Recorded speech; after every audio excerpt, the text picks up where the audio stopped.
Up next on Inside the SCCA, catching up with a three-time national champ in a class he says nobody cares about.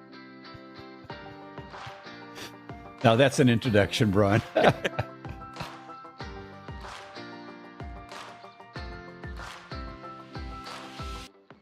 Welcome to Inside the SCCA. I'm Brian Bielanski, and we are here today talking about some good stuff here. We've got three-time national champ Danny Steyn with us. Danny, welcome. Well, thank you, Brian. Thanks for having me. That's not how I planned to open the show, but that is how you described STU. STU or STL? STL. STL, Super Touring Light, correct, yeah.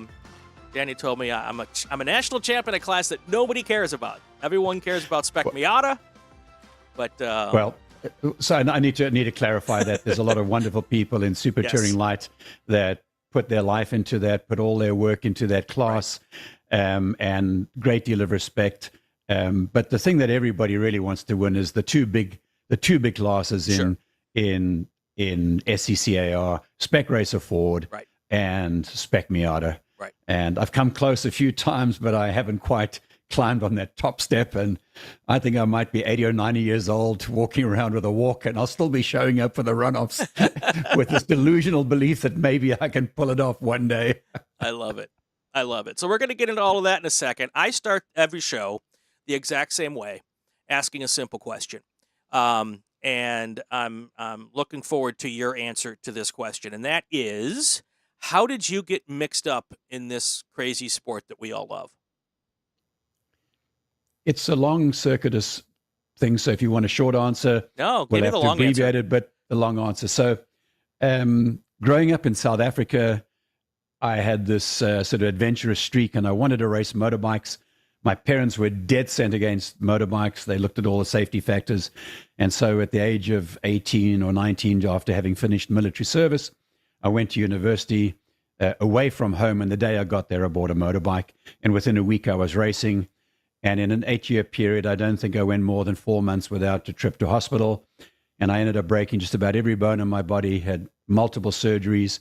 And finally, in 1987, I ended up in a 10-day coma. And it was at that time that my parents got to find out about my motor racing. I'd won a few state championships, but there wasn't TV back there, and they weren't watching that kind of stuff anyway. So I was under the radar, and I had my racing career. But the coma set. I did go back racing after that, but for the first time, I was aware of my own mortality. I was always the guy who said, "Yeah, hold my drink, watch this," going for the double or triple that nobody was going for, and I always had bigger gonads than brain cells, so it was a lethal combination. And then stopped racing in 1987, switched to windsurfing, won a few national titles there. Then came to the States in 1993, lived in a van for a long time, had no money whatsoever, started a few businesses, some that were successful, some that weren't, and finally started to make some money. And at the age of 50, I bought myself a Mercedes-Benz, was an E55, a supercharged E55. And I thought that I arrived in life. And one of the things that you get with this is one of those, driver appreciation days, and it was down at Homestead. And so, of course, I went and attended, and I was one of maybe 60 people there that day. And I set fastest time of the day in Autocross, and people noticed. And just like every coach that works that circuit, they're hoping to put their hooks into what they believe is going to be the whale that takes them to the pro races. And they told me that I need to go racing. And so I said, well, of course I got to go racing. I called my wife, and I signed up for the Panos class. And it was really the last year of Panos. Mm-hmm. So in 2007, I ran with Panos, actually ran at the warm-up race for the Petite Le Mans that year, but I needed some seat time at Road Atlanta. And the only car that I could rent for seat time was this damn horrible orange with green frame Spec Miata rented by this guy called Tom Fowler. It was a 1.6 NA, and I was just miserable from the moment I got in it and sat in it.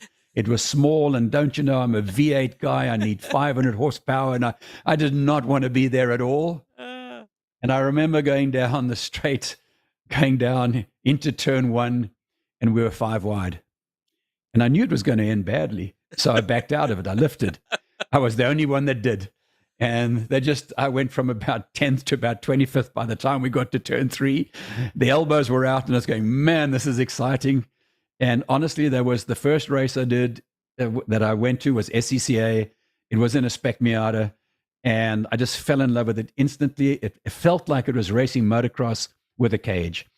And I fell in love with it. And I've been racing now this is my 16th year, racing Spec Miatas, and that same grin that I had on that day is there every time I get in this car.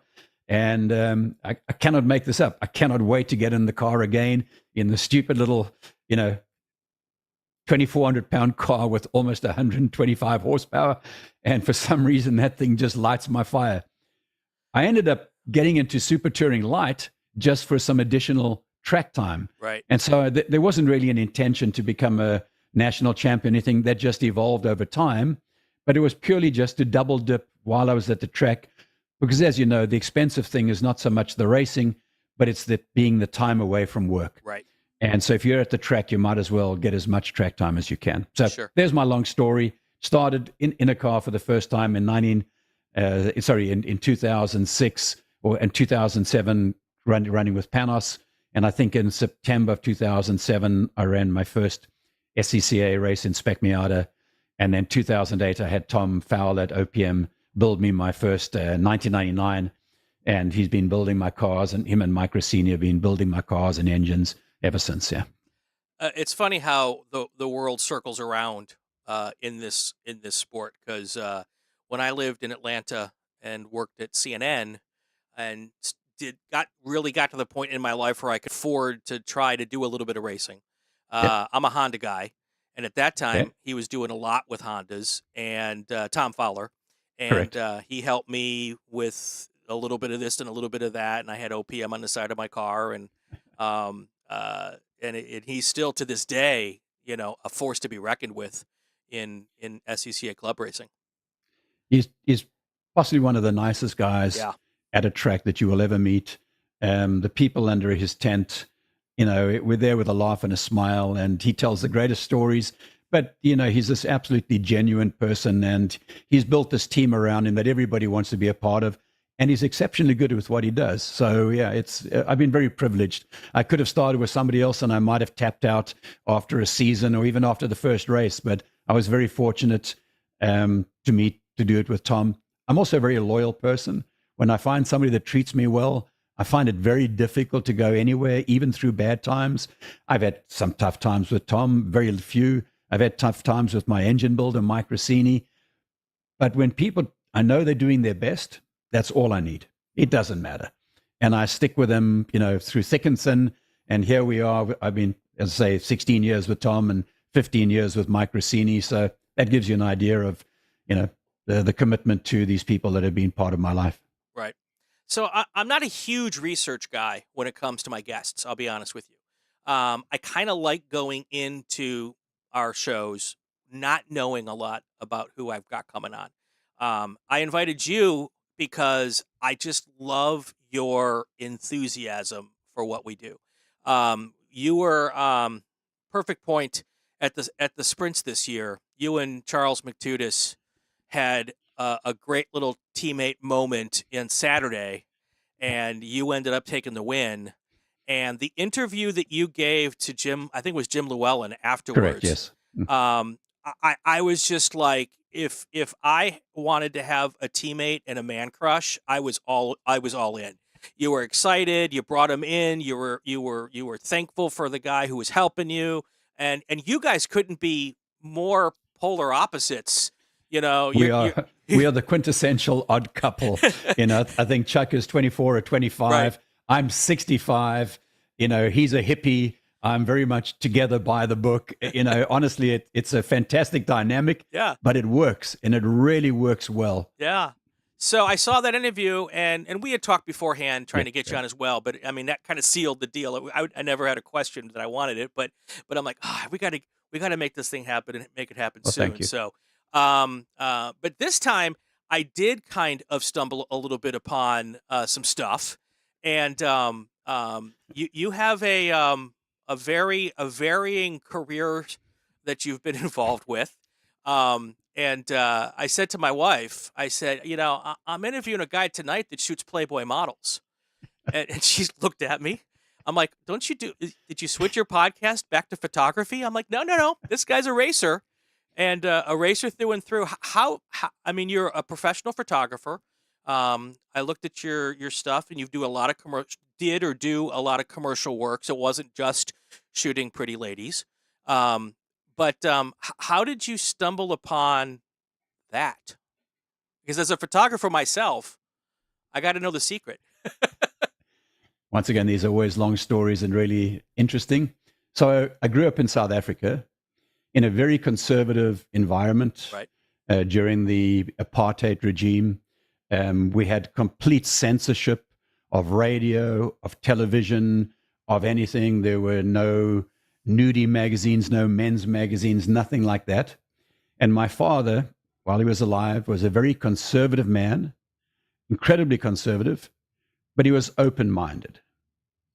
And he was curious, and he taught me to always be curious. And he traveled a lot on business. And so as a young 12 or 13-year-old, I would receive these manila envelopes addressed to James Daniel Steyn, Esquire, personal, private, and confidential. and they were mailed from somewhere in Europe, and they were Playboy magazines. And I fell in love, and I read absolutely everything. In fact, I fell in love with Fort Lauderdale through Spring Break, the stories about Spring Break that were published in Playboy way back when, and that was part of how I ended up here. But yes, I was fascinated by the beautiful girls, but I also enjoyed the stories. And I know that's such a cliche, Right. but I started to follow authors, and I started to follow writers and bands. And of course, over the 10 or 20 years that this was happening, there was a huge change in America. I was still living in South Africa, but I learned about America through Playboy. Sure. And it was fascinating. But I figured out somebody's getting paid to do this. Yeah. How awesome would that be? And how do I get that job? So at the age of 13, I said to my dad, I've got to get a single lens reflex, an SLR. And back then I wanted a Pentax, Asahi Spotmatic F screw-on lens. And back then it was a stupid amount of dollars. It would be the equivalent of about $100 today, Right. or whatever it was. And my dad would travel to Japan. He'd buy it for me. And he said, and my dad would never give me anything. I always had to earn it. I could do it with chores. I could do it and say, Dad, I'm going to start shooting kids at school playing sports, and I'm going to charge them for it, and then I'll pay you off. And if you would give me 3 or 4 months, and I'll pay it off.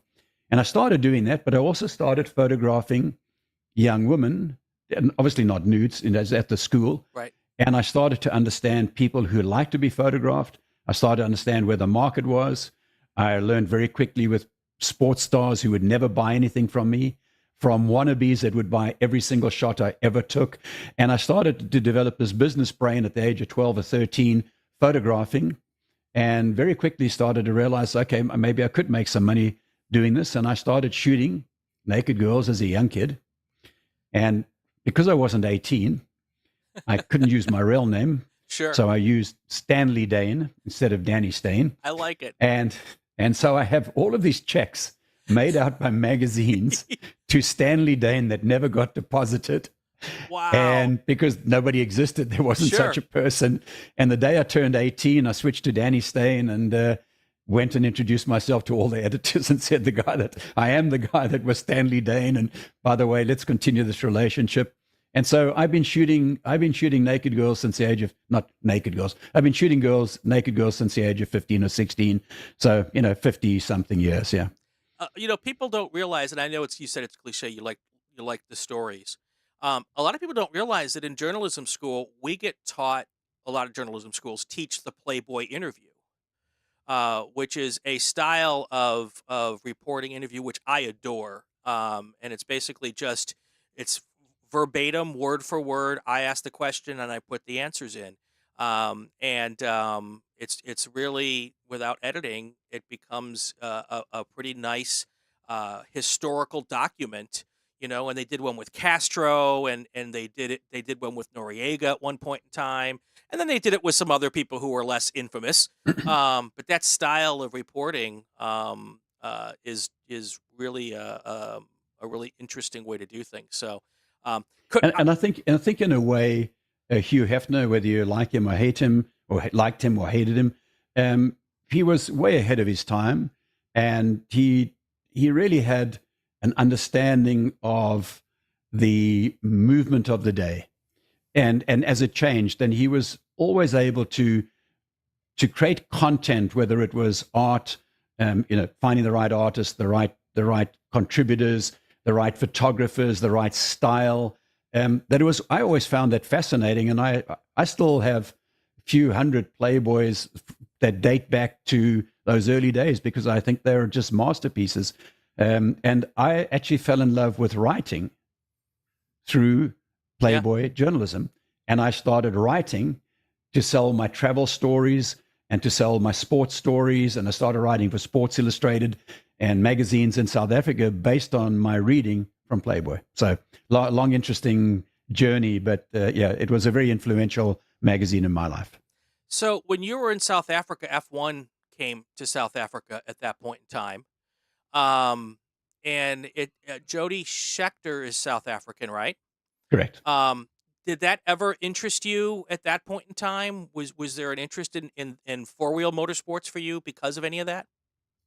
I lived in a town called Bryanston, a rural community called Bryanston, and Kyalami was about 15 to 20 miles away. And every single weekend I'd be on a bicycle, on a 10-speed bicycle, from the age of about 11 all the way through high school, and I'd cycle there. It would take me a few hours to get there. I'd spend the day there. Sometimes I'd sleep the night with a tent, and I'd cycle back. And I watched all of those early races back in the Ronnie Peterson era, and all of those legends that were there. I was absolutely fascinated. Obviously, racing was expensive. My parents were dead set against it. My dad, it was all about job and security and pension and, medicals, and all of those are the sort of things that my dad grew up during the Great Depression. He was an orphan. So he had this very, I suppose, slightly insecure concern that you've got to make sure that you're taken care of and you do the right thing financially.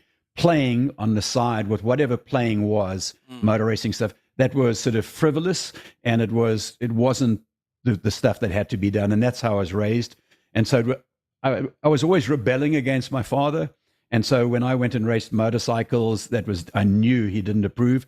And in fact, when I ended up in the coma, my dad did not come to see me, and we actually didn't speak to each other for many years after that. My mom came down and, found out I was racing, and my dad felt that I'd betrayed him, and, I'd given him my word that I would be a sensible young man. And, I'm so envious of young kids today whose parents stand behind them at the racetrack, sponsor them, cheer them on, put up with their shenanigans.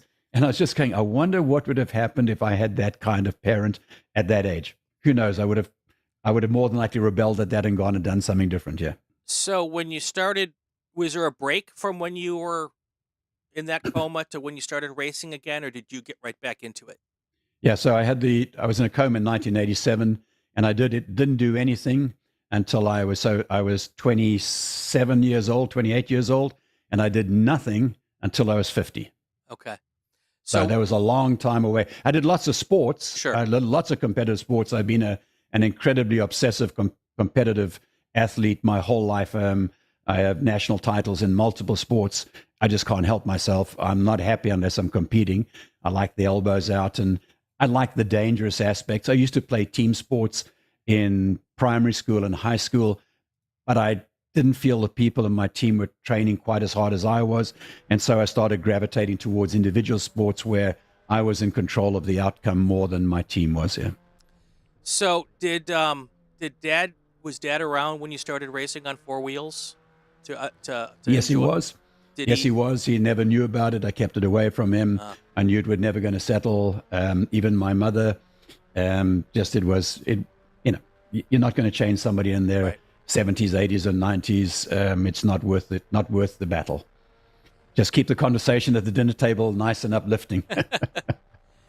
So we're watching while you and I are talking some of the video you sent me, and we've got a couple of things here that I'm just playing kind of in the background while we're chatting. Okay. So, but this is the first video. It's an in-car video, front and back, and this is you in your Miata. So, and I'll pop the other one here in a few minutes while we're talking. And which one are you looking at? Are you looking? I sent you two. One was from Daytona, which was more about strategy, and then I think the other one was sort of an elbows out. It was VIR recently, at the Hoosier Super Tour, where I started back in 45th and drove my way to 4th. Elbows out, sort of wheel to wheel, door to door. That was fun. Yeah. Yeah. So the first one I clicked was the one that you labeled strategy. So yeah. Okay. Cool. We'll cycle through that while we're chatting here. Well, Daytona is this wonderful track where drafting and strategy is more important than your ability through the infield. Right. And so the mental game of racing is incredibly satisfying. It's a chess game, and you can put yourself in the right place or the wrong place with these strategic moves. You can get it completely wrong, and I've got it wrong more times than I've got it right. But each time was a learning curve, and I go back and study those videos, and I go, don't do that again, don't do that again. And so I think the one that you might be watching, I can't see it. It's about getting yourself into the right place. I've raced around some incredibly strategic drivers. In the early days when I started racing, I was around the Pombo brothers. Yeah. They were particularly gifted. They basically taught us drafting at Road Atlanta. I learned a lot from them. So was this Pepe? No, from the Sons, from the Matthew Sons. And Mark. Because Pepe Pombo was from one of my driver's school instructors. He is a character. Small world. Yes, he is. Yeah. He went to turn. You know Road Atlanta well.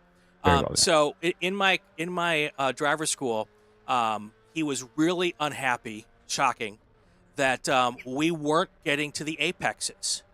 So he walked out to turn 7. Yep.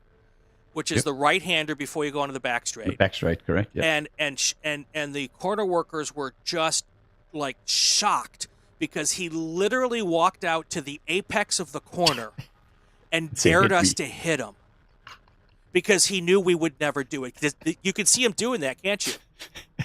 Absolutely. Yeah. So I come around the corner coming down 6, and I'm like, who in the F is this guy? And I'm like, crap, that's Pepe. Pepe Pombo. Oh my.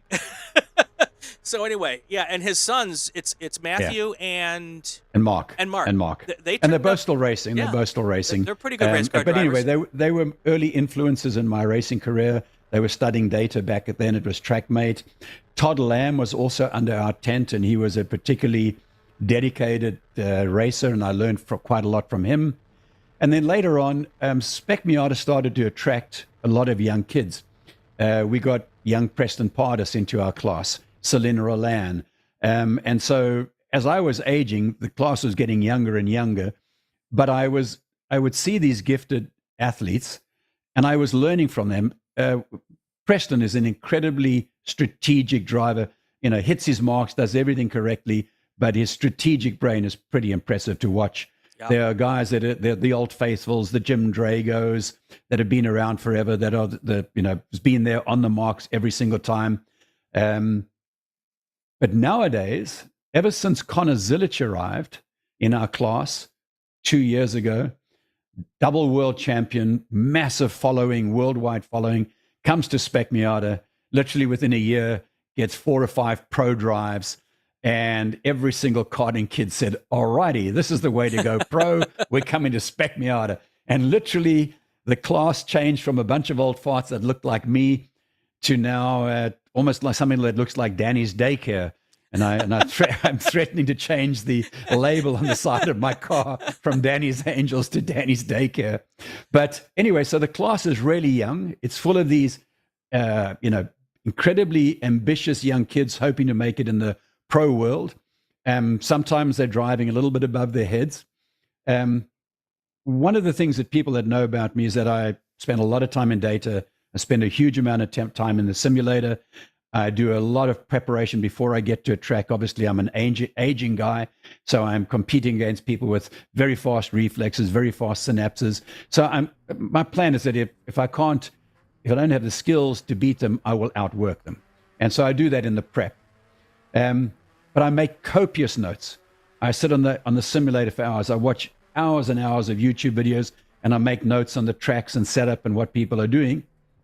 I also have notes on all the drivers. Who's going to go to the brakes early? Who's a progressive braker? Who's a threshold braker? Who's going to work with me? Who's not going to work with me? Who's going to race me really hard? Who might run me off wide? And I have all these notes about these drivers. And I've been meticulous. I have 15 years of notes on all the tracks and all the drivers. And then the kids arrived. And then I had to start writing notes, not just about the driver, but about the dad. Because I wasn't racing the kid often. I was racing the dad's expectations of the kid. Yeah. And so I had to start paying attention to how the dad was responding to his kid getting beaten. Was he okay with it? Was he encouraging? Was he building him up? Was he tearing him down? And so now my notes are now very much about the 16 and 14 or 15-year-old kid's dad or his parents. And I've got to so I'm in the car, in the back of my mind, I'm mentally turning through pages of notes about the kid that I'm going, I don't remember this guy. I can't remember his name. I can't remember the notes. Anyway, look, I'm making it a little bit facetious, but it's such an interesting thing because we're locked in cars that are almost identical. Yeah. So in the end, you've just got to be on your mark. You just got to nail down the marks. You've got to have a good car, but you've got to have a good teammate, and you've got to make sensible decisions. And that keeps me coming back week after week. So you told me before we started that you wanted all the things out there. And you've been part of a little bit of controversy here and there. Oh, sure. With Spec Miata. Tell me that story. Well, I'm sure there's many, but the one that really painted me for the rest of my life, and I'll carry this cheetah brush on my back forever, and there are people that have never forgiven me. But the first year that we went to Indianapolis, I think it was 2017. Right. We were oversubscribed. We had more drivers than there were places. We had an A and a B class in order to get into the main event. It was absolutely fantastic.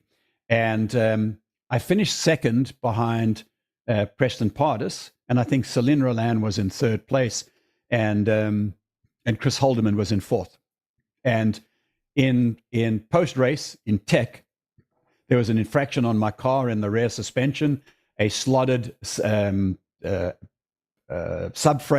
Once again, I don't know exactly what it is, but there was something that wasn't right, and I got tossed out. And of course, the minute that you're a high-profile person, easy to hate, and you do something like that, the haters come out, and it was a free-for-all from then on. And some people have never forgiven me, and I totally understand it, and I deserve it. I'm responsible for my car. It should be spot on.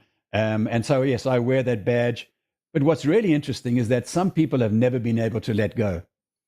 In fact, way back when, I think 2015, there was this really interesting gentleman in Central Florida who created a website.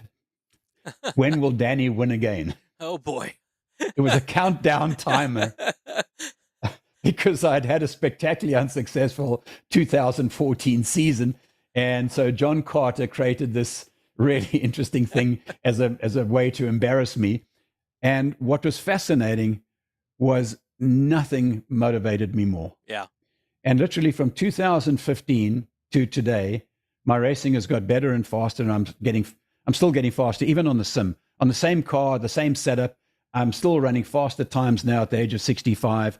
I'm setting more track records each year than I've ever done, which is quite bizarre. It shouldn't be happening. But it just shows you that if you just keep on working at something, there's a little bit of stuff that you will find. Right. And in the back of my mind, I just wonder, if those haters only spent just a fraction of as much time trying to get better rather than hating, they'd be up at the front there with me. So come on, guys. I know I'm not going to call you out by names, but you know who you are. So come on, let's make this class even more interesting. My best races by far, Brian, are the races that I didn't win. Yeah. The races that gave me the most satisfaction were races where I drove my pants off, or drove the tires off the car, and I did the best I could, but I didn't even win. Yeah. The races where I drove away and won, I don't even remember them. They're meaningless. I love the competition. I literally can get out of a car in 5th place or 10th place with a smile on my face and going, that was epic. Can we do that again? So winning is not that critical to me. That the thrill of the competition is what motivates me and brings me back. And the fact that Chuck and I are having this wonderful time in Spec Miata as the odd couple and doing a fairly decent job, and people are noticing. It shouldn't be happening, but it just shows you that a young kid and an old guy can somehow dance together well enough to be a threat. I mean, I think Chuck is leading the Super Tour points, and I'm second by 2 points. That's totally bizarre. Yeah. So there's so much to unpack, and I got you for 28 more minutes. So here we go. Before I get to, you just mentioned something that's really intriguing to me, and I'm going to get to that in a second. All the young kids who are in, are you enjoying that challenge? I love everything about it, but it's a double-edged sword. If you take a look purely from a business model, Spec Miata is probably one of the things that saved SCCA. No question. It is a fantastically deep class. Hundreds and hundreds of cars across the country race every year. At the Runoffs, there will be 60 or 70 cars that will show up. I think 60 or 70 at some of these Super Tours. So phenomenal class. And if you take a look at the average gestation, the longevity of the drivers, there are people like me in 15 or 16 years, but the average person is 4 to 6 years. The average kid that wants to go pro is 12 months, maybe 2 years. Right. He's using it as a stepping stone to go somewhere. So if the young kid comes in, drives over his head, creates an incredible amount of carnage, the unfortunate possibility is that some of the guys that would be racing for 4 or 5 years and spending money for 4 or 5 years on parts with Mazda, on entry fees with SCCA, they might be chased away. And I have a bit of a concern about the business model. However, for me personally, there is nothing more that excites me more than trying to stand on a podium with a 15-year-old kid on the one side, the 16-year-old kid on the other side, and say, hey, guys, just remember on Monday, when you go back to school, got to tell them that you got your ass handed to you by a grandpa. I love it. I love it. That keeps me young. It really does, and I love chasing that, yeah. Yeah. You mentioned Spec Miata saving the SCCA, and we can argue that, but really can't argue that. You know, and not so much the big races like the Super Tour or the Runoffs, but there are regions who run the regular divisional races that we do, and regionals, which isn't quite so much a thing anymore. And without Spec Miata and Spec Racer Ford, those two classes alone basically cover the costs of the weekend for the regions. And any of the other classes that come in are kind of how a region makes their money. Without those two classes out there, which often have 20 cars on a non-major weekend, without those two classes, there's a lot of regions that probably wouldn't break even on their race weekends. So absolutely, and thank you for mentioning that, Brian. Yeah, look, I'm not throwing shade on anything. I would love to be running in GT1 if I could afford to. Sure. I'd love to go and race pro and do something if I could afford to, all of this stuff. But these two classes, look, no racing is cheap. I say that Spec Miata races is sustainable racing because it races on a tripod of 3 legs. Racing in slow motion, crashing in slow motion, and spending in slow motion. And if you violate any one of those legs, right, that tripod becomes unsustainable and you exit out of racing earlier. But you can literally carry on racing, as in my case, 15, 16 years now. And there's a lot of people, Jim Drago's been doing this a lot longer than I have, and other people have been in Spec Miata longer. Todd Burris has been in there, I think, since the first days. So there's people here maybe getting close to 17, 18, maybe even 20 years of, I don't even know the first year that it started running, but there could be people in Spec Miata for 20 years. There's not a lot of people in any class other than maybe Formula V that have been around for 20 years. And yeah, look, some of the IT class and stuff on a regional level are inexpensive racing, but I think that's the key to this. I think B-Spec is really interesting. B-Spec racing is getting really interesting. I just wish it had a better sound and looked a little bit more exciting. But the races are actually pretty impressive. Yeah. And I can see B-Spec growing. And there are, like every class, you need a core group of individuals that wear the class on their sleeves, that bleed, that eat, sleep, and breathe it. Those people build the class, and there are those people in B-Spec. And I'm just watching this class grow there, and I'm sure that's another thing that's going to keep Spec Miata going. Sure, no question. As soon as you start getting into the more prepared classes, you start spending a little bit more money. Super Touring Light is growing really well. I think it'll be the third or fourth biggest class again at the runoffs, and in terms of participation during the Who's Your Super Tour. And what's nice now is that if you're a Honda guy, and there are quite a few really rapid guys in Super Touring Light in Hondas, you know who you are, guys. I'm looking forward to seeing you.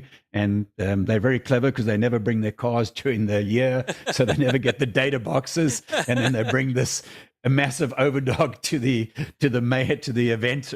Anyway, Joe, you're doing a phenomenal job there. Jose Pena's bringing a brand new Super Touring Light. There's a lot of guys that race a similar car to myself, but now there's a mix of different marks. So that's also interesting. Not everybody wants to race a Mazda, right, or an SRF. Yeah. So we've got to cater to everybody. Sometimes, look, my heart goes out to Deanna Flanagan and to Eric Prohl and Mike Cobb and all these people trying to figure out, do you run 26 classes at a runoffs?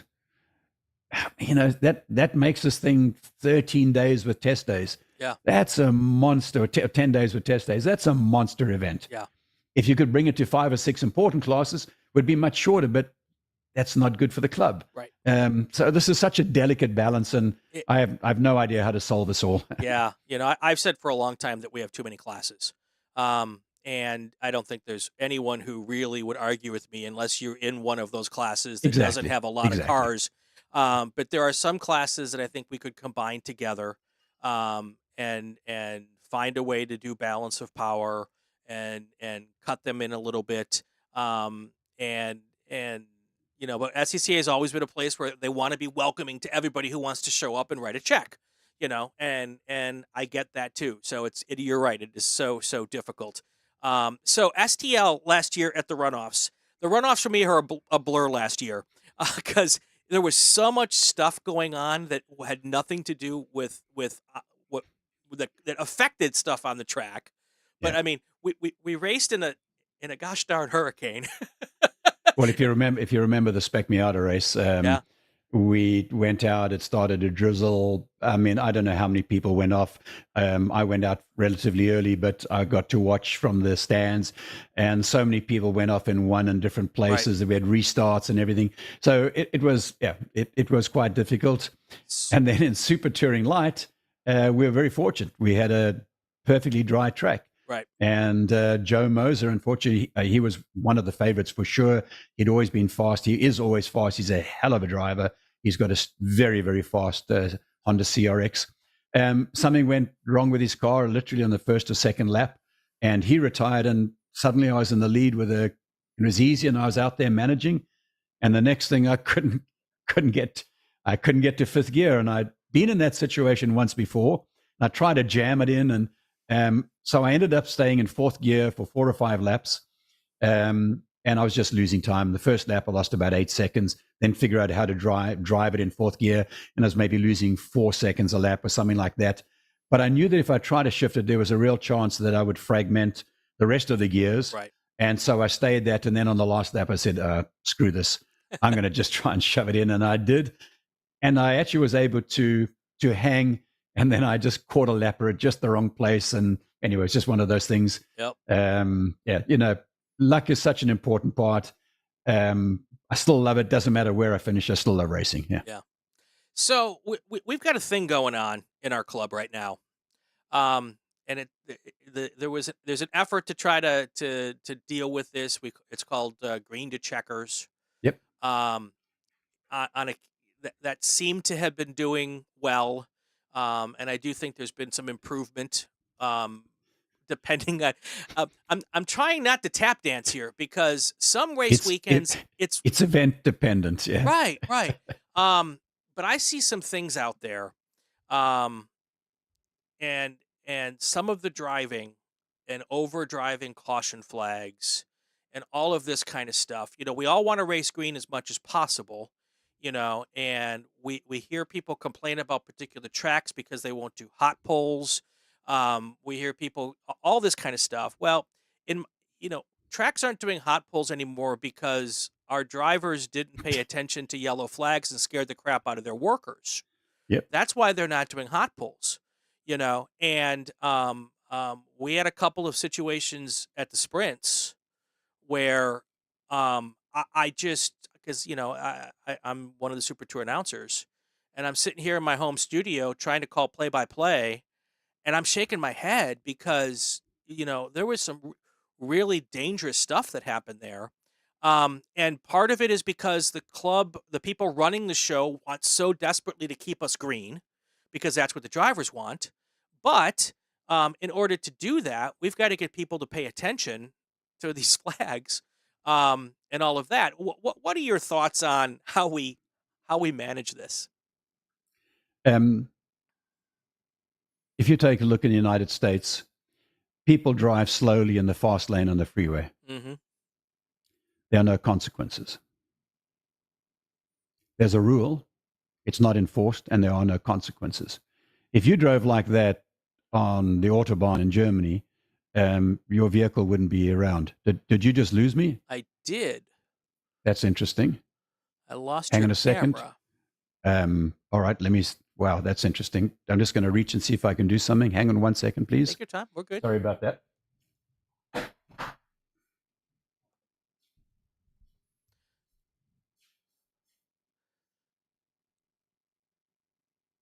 While Danny's working on that, just want to remind everybody that lots of things are going on right now with the SCCA runoffs. Workers registration has been open, so if you're interested in going to work the runoffs this year at VIR, you can check that out. Solo Nationals registration is still open, although there's a wait list now. So the 1,300 spots are already filled. Last time I looked, there were about 120 people on the wait list.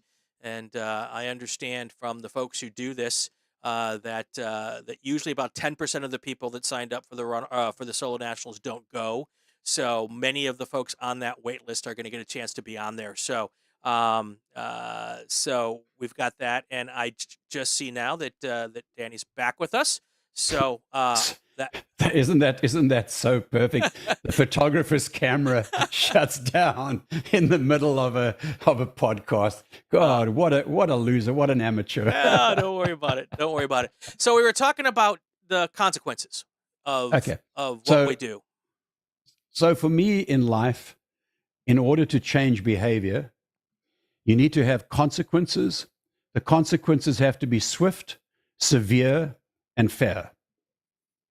Only under those circumstances do you change behavior. Right. So it's simple. So you've got to figure out. You've got to enforce them evenly and fairly. You've got to enforce them immediately, and they've got to be severe, so much so that you would never do it again. Yeah. And when you do that, you change behavior. You put people in jail. You take away their cars. You do stuff, and guess what? People's behavior changes. But if you keep on just accepting it and just give it, let's call it, a nice talking to, nothing changes. But this is important. But Danny, we're a club. We're just out here to have fun. It's going to be fun until somebody gets hurt. I'm being sarcasm, by the way, for anybody who's wondering. Trust me, I know. Look. So let's back this up and let's take a look at the motivation of what's going on. I'm going to talk specifically for Spec Miata. For all of us that are racing, we're racing in cars that are very equal. We all know that, we're trying our damnedest to do that. And then we've also got a whole bunch of young kids that are coming there with ambitions of going pro. So everybody's driving at or near their limit and sometimes a little bit over their limit. We get that. not everybody, and sometimes you're running 3 or 4 wide into a turn, and sometimes you don't see the yellow flag. There are definitely those situations. I see that they're introducing the automated yellow camera in the let's call it the what do you call it, the flagtronics in the car. I think that's a phenomenal idea. But I think there should be a simple thing that if you haven't reacted to that, come off the throttle, there should be some data trace. And if you haven't slowed down with 50% or whatever within 2 seconds of that, by the way, that's the end, and you're out of here for a year, and nice to have you. So I've got some experience with flagtronics. I host the Inside Champ Car podcast, and I've had a chance to work with them on some of their races, and so I've seen flagtronics up close and personal. Does it change any behavior? Oh, absolutely does. Good. Okay, so there's one thing that a lot of people haven't talked about yet in all of the stuff I've seen, since it was announced yesterday. Flagtronics has, not only does it send information to the car, it sends information from the car back to race control. So this is the important part. When they go full course yellow, and at any time, but when they go full course yellow, Flagtronics can be set at a speed that it will alert race control if any cars are going faster than whatever speed it's set to monitor. Right. They use this a lot in Champ Car for their Code 35, which will be an argument in the SCCA for quite some time, whether that's something we should talk about. I've seen that work really well too, and there's some good stuff, but let's not talk about that. But what will be able to happen, and I've just lost your camera again. That is bizarre. I don't know, it might be overheating or something, but okay. I'm just going to switch to one camera. So just give me one. That's I'm fine. just going to switch cameras. So I'll take care of this I'll in a keep second. talking about Flagtronics for a second while you're doing that. So the Flagtronics has the ability to send data back to race control, and it will show race control which drivers are going faster than whatever is set there. So that will be an opportunity for race control to look at who the people are who are not paying attention to whatever the situation might be, who are over driving the situation. And one of the things that I hope comes out of what we're doing with the Super Tour on our video side of things is for years, race control has solely relied on what information they receive from the flaggers, the corner marshals, and they've never had the benefit of video. And I know that they still don't use the video to judge situations. That may or may not come down the road. Who knows? But what they do have the benefit now of is to be able to go back after a race is over and watch what we have seen. And I think that it might surprise folks in our race controls to see what's happening around the track, especially when we go full course yellow, because it's strikingly obvious in some situations that full course yellows are not being, especially through the zone of danger of a full course yellow, the cause of the full course yellow, are not always being tended to. And I think maybe, Danny, that maybe it wasn't quite as obvious to the officials prior to this, the big problems that were out there. And I hope that our race officials have taken the opportunity, or maybe during the off season, will take the opportunity to go back and look at some of the Super Tour live streams, because they'll see what's going on. Actually, I think it doesn't require something like Flagtronics to illustrate it. I think there's a lack of desire to be the policeman. Right. It's really not a lovely position to be in. It's not. You're immediately unpopular. You hand out stuff that people hate. And, in this thing that we're a club and we're a family and all of that sort of stuff, it's a difficult thing. But I raced the Baja 1000 2 years ago. They have this stellar unit that sits on the handlebars of the bikes. And when we go through any urban areas where there is a speed limit, it is pinging back up to the satellites our speed. And every second that we spend over 50 miles an hour, we get penalized by 10 seconds. Wow. Nobody speeds, and you do it once or twice, and the consequences are so severe. There are people that have been missed, that raced for 1,000 miles, 40, 50 hours, and lost the podium because of penalties based on overspeeding through, essentially through a full course yellow, or racing through a zone where they shouldn't have been going fast. So this ability to have this information go back to the cloud about what the person's doing and make it fully automated, so there's nobody making a judgment call. Just simple. Yeah. Here it is. You went fast. You're wrong. You hand back your silver medal. Give it to somebody else. Right. I think that the consequences, the consequences can't be done a week later. Right. Which is when you do a committee and hearings and everything. The consequences have got to be handed down on the same day. It's like Formula One right now with track limits. Do we like it? No, we don't. Right. It's a bit distasteful, but guess what? Everybody's learning very quickly because 5 second, one or two occurrences over track limits it, then a black furled flag, and the next thing at a 5 second penalty, and the next thing you've just lost that spot that you fought 2 hours to gain. So right. the consequences must be rapid, they must be fair and evenly applied, and they must be done as quickly as possible. Yeah. Right. I know a lot of the people who run our race control, a lot of our stewards, they're friends of mine. They're good people. They're all volunteers. Absolutely. And that in and of itself may be part of the problem. Most other series, even at the amateur level, the people running the shows are paid staff members who are not volunteers. And, it's easier when you're paid to put on the show to adjudicate. It's a tough position to be in. Terrible. And I would hate to be in that. I would. It really, to take away somebody's trophy for some infringement, and it was a judgment call. Right. That would be a very hard thing to do. It's tough. It's tough. But the end of the day, Danny, we do a dangerous sport. I've driven home from an SCCA race where the 300 people who came to the race on Sunday, 299 went home. That's a horrible feeling. We accept that. We talk about, that's part of our game. That's part of our sport.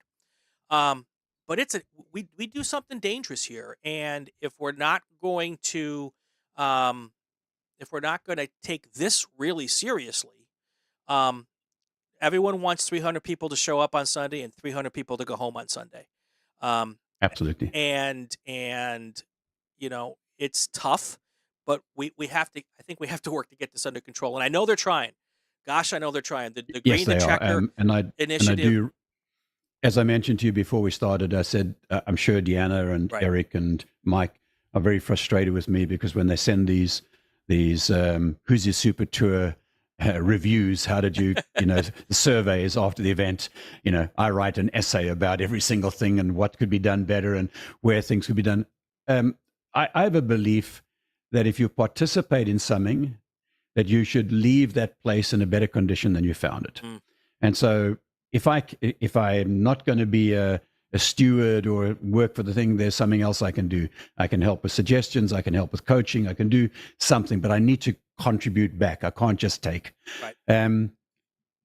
The point that you make about SCCA, the volunteers, well, first of all, to all your SCCA volunteers, thank you so much. You're Absolutely. Our friends. You have no idea how much we appreciate this. And this is not just blowing smoke. Trust me, every one of us racers loves what you do for us.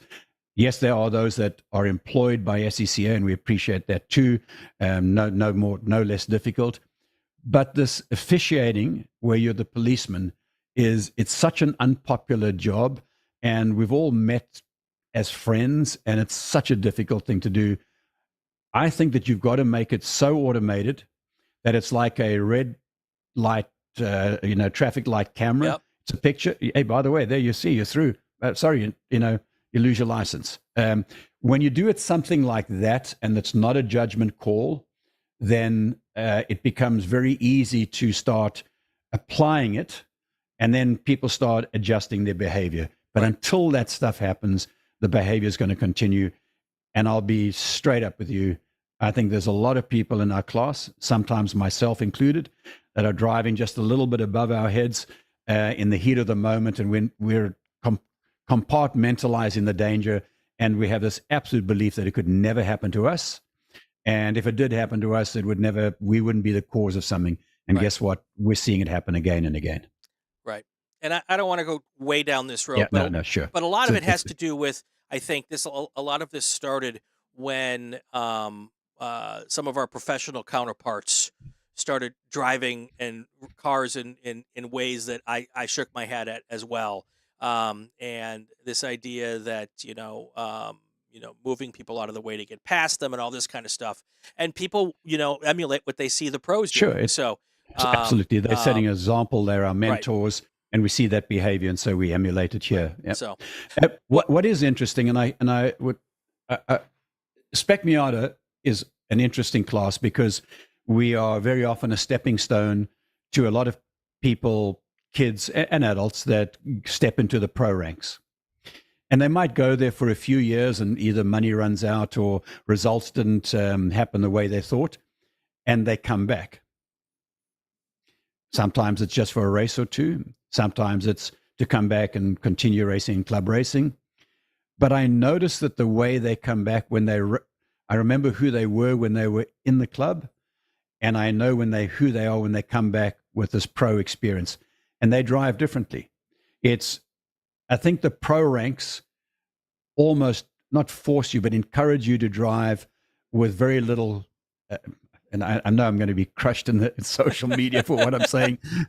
And trust me, I got a thick skin, so go for it, guys. I don't give a damn. But anyway, I think the stakes are so high that people drive with very sort of self-centered approach. What's in it for me?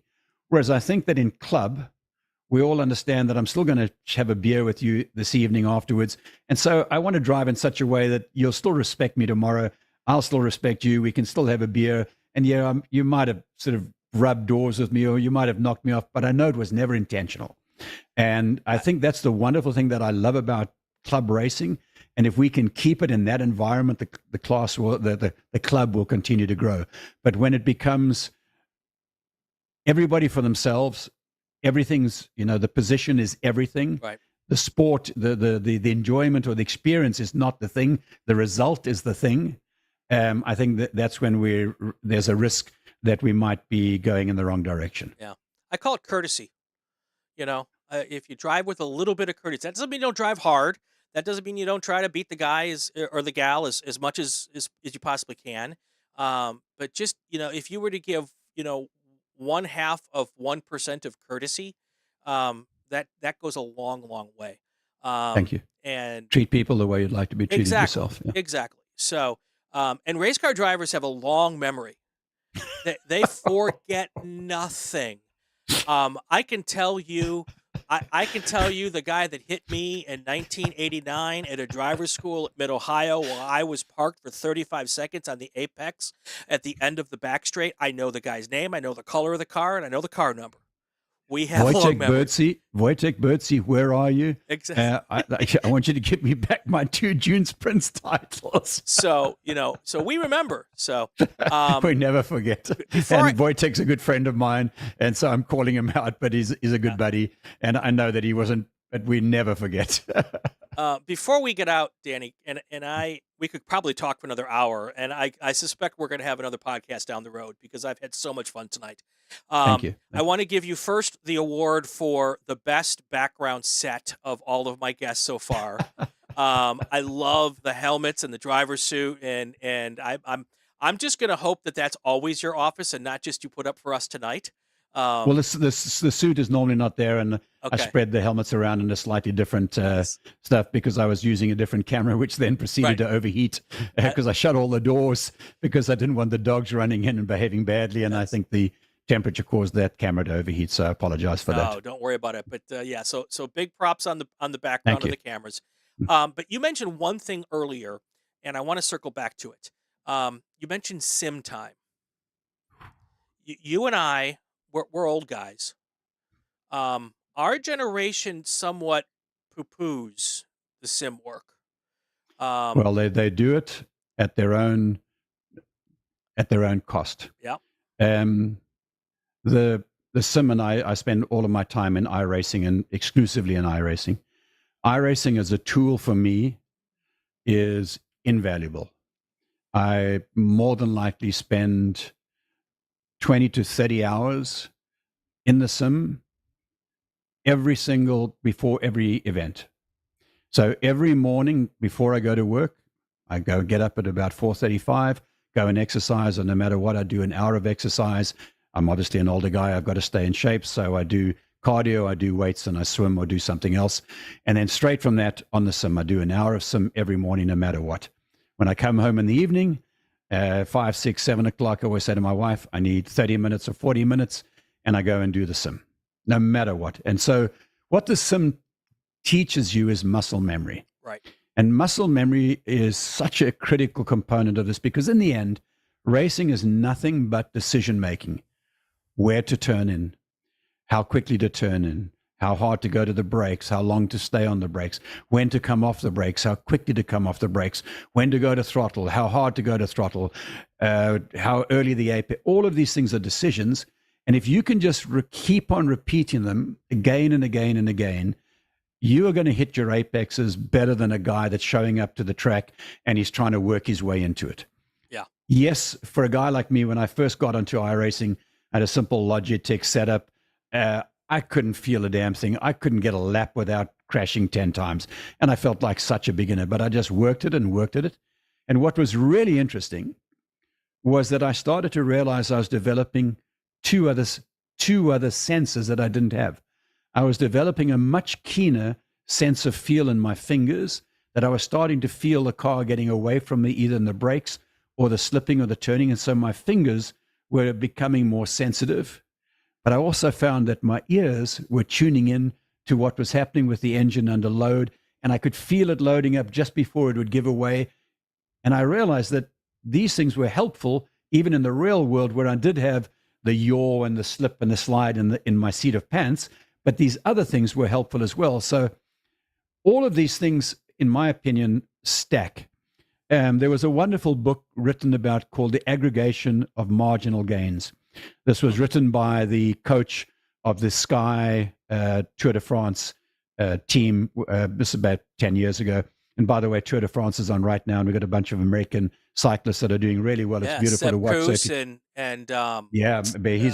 of the mountains. Yeah. It's really, really fascinating to watch every night. Paulus. I tune in no matter what. Oh, yeah, me too. But anyway, but the aggregation of marginal gains, simple thing. The Sky team, each guy would take his own mattress in the tour bus. He would have his own pillow. He'd have his own diet. Not that any of these one things would make him a better cyclist, but if he had 10 minutes of better sleep, he ate his meal that worked for him, all of these things would stack. And so all of these are important. And the sim is just another piece of this puzzle. And if you don't do it, you're not stacking that marginal gain. Right. And so this is, whether it's fitness, early morning, waking up and exercising, data study, video study. I spend as much time in video study as I do in the sim. And normally what I'm doing is I'm watching my rear view camera on my car, which I run every race. And I'm watching the people driving behind me, and I'm making notes about how they drive, where they turn and what they do. I'm understanding their strengths, their weaknesses, what I have to do around that. Now, for some people, and I'm going to be absolutely honest, there are plenty of people that want to pull out their car, roll it off the track, get in it, and go and have fun. More power to them. I wish I was built like you. That's not how I'm wired. I'm trying my best to be better than I am today. Every day I should be raising my standard of self-respect. I can't help myself. That's just the way I'm wired. So for me, it's like, did I do enough work to get there?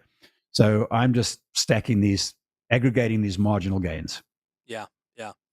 So I've spent some time talking with Dion van Moltke, who runs now a coaching service. Yep. And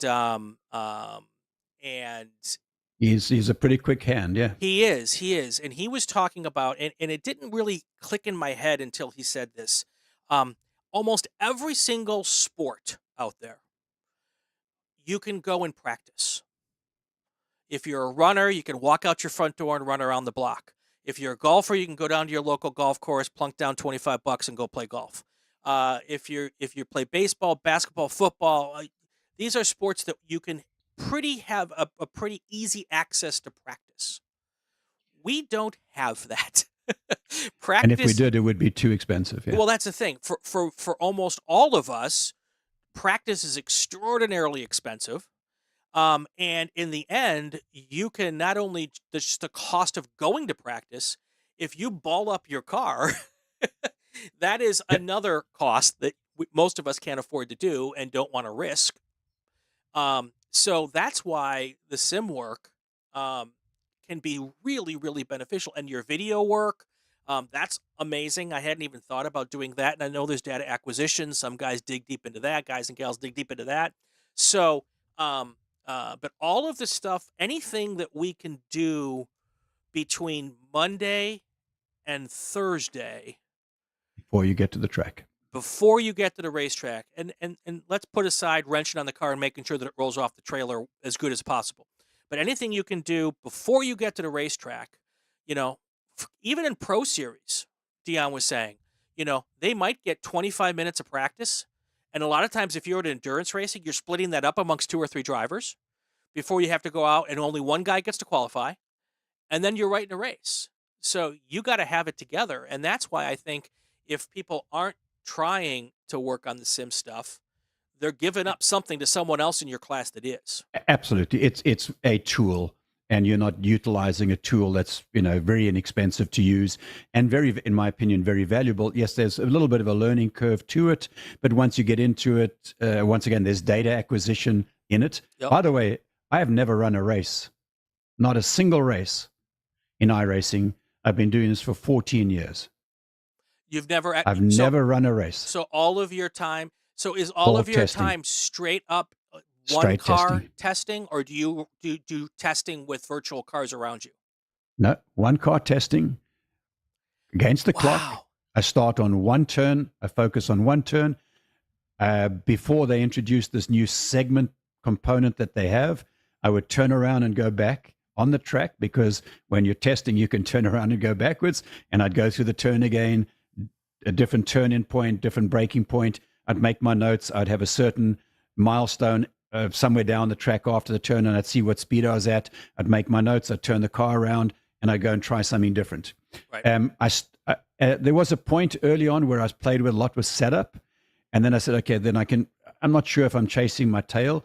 Then I said, let me put it to default, and let me work on myself. Yeah. And so I started putting the car all the way back to default, and I've been running default setup now for about 8 years, and I just work on myself. But as I mentioned earlier, I've been doing this now for 14 years in iRacing. The tracks haven't changed. That the cars that I use were still the same cars. They haven't changed. And I am running faster lap times now, 14 years later, on those identical tracks with the default setup. Mm. That tells you that just this application of time and effort and data analysis and being analytical and trying to figure something out and not just accepting what's going on, you can reveal a small thing here, a tenth there, 100th there. If you think about Spec Miata, the average Spec Miata race is won by tenths, sometimes hundredths, sometimes thousands. So if you figure out at most tracks, we've got 6 or 8 turns, and some have got 14, but for the most part, there's 6 or 7 turns in it. And if you could make up 100th in each turn, 6 turns, 15 laps, 1.5 seconds. Yeah. So should you be working trying to find where you can make that 100th in that turn? Of course you should. You should be working to find 1,000th in that turn, because that all stacks up, and that's what separates the winners. Right. Chuck and I are together at June Sprints when we had this interesting interview. The separation, I think, was 27 thousandths. Yep.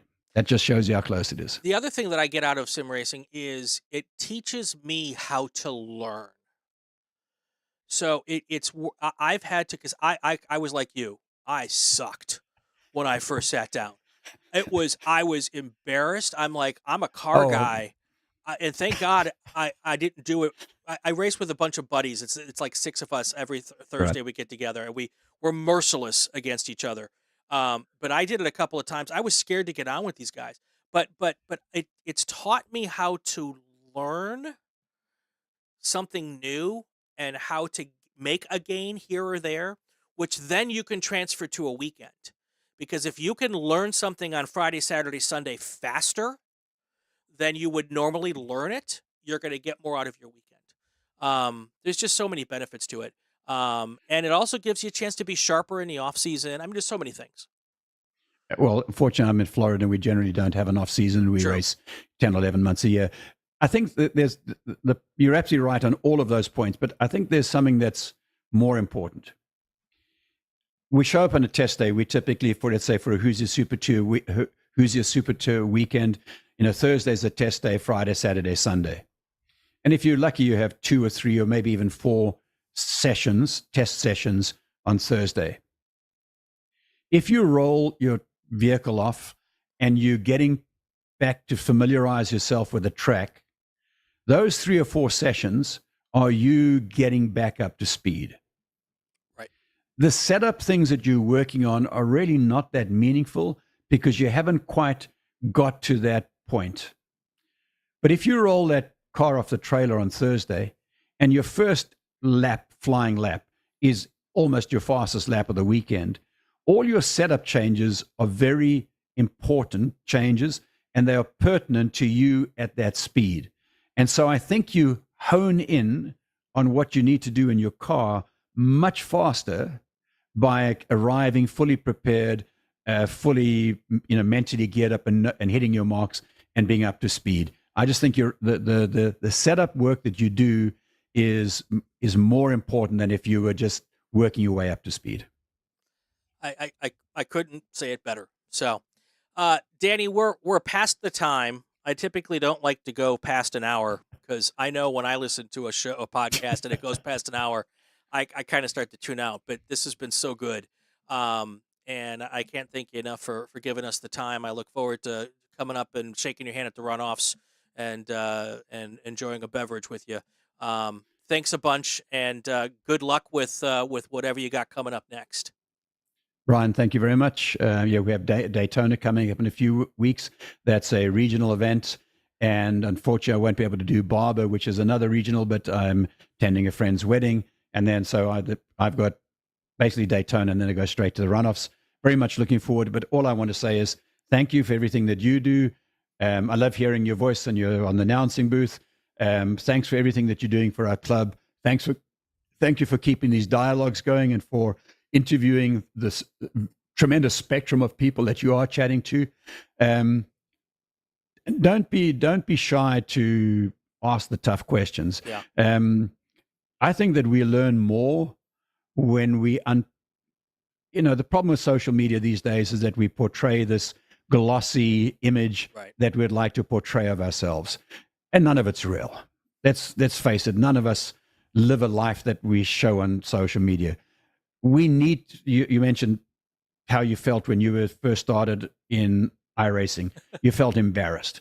I wish we should reveal more of ourselves, of who we are when we're screwing up. And I think there's a lot more learning that happens in unpacking that. So in your podcast, and if you want to get me on next time and you want to just dig around the dirty edges, we can have some fun. But don't avoid that. I think there's way more to be learnt in the weeds than there is on the glossy surface. Yeah, those who watch the podcast know that I'm not afraid to talk about my foibles.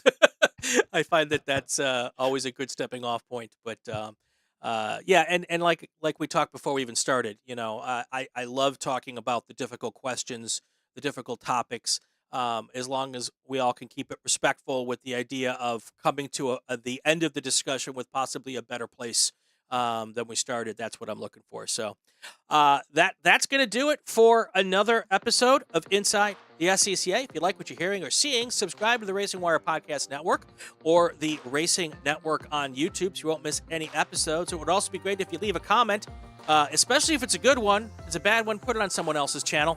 Follow us on social media to find out who our next guest is and leave a question. On Twitter, it's at RacingWireNet.